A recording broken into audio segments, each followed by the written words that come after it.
Ce qu'il y a de vertueux dans la démarche, c'est qu'on s'intéresse au territoire déjà.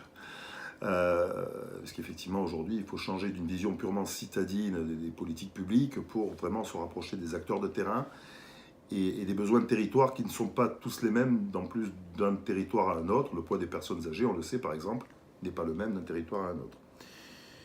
Après, aujourd'hui, je dirais ce qui est un petit peu imprégné dans l'inconscient collectif, c'est que toute réorganisation territoriale, tout groupement, bah, c'est un petit peu pour, on va dire, réduire le service public. Bon.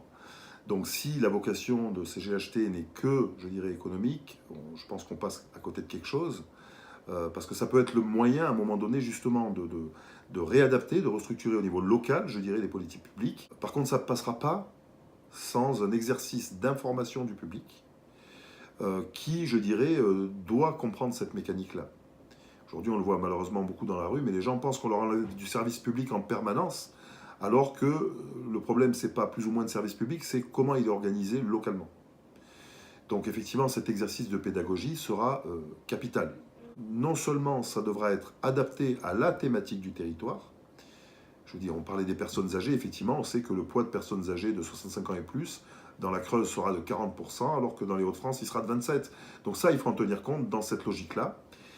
Expliquer ce que les gens vont y gagner et pas forcément ce qu'eux pensent ou voient qu'ils vont perdre, et organiser un fléchage des acteurs pour, je dirais, accompagner les gens, et qu'effectivement, ils sauront qu'au pôle d'excellence, de CHU, ils auront tel type de soins, mais que pour d'autres sujets, ils auront toujours un acteur de proximité.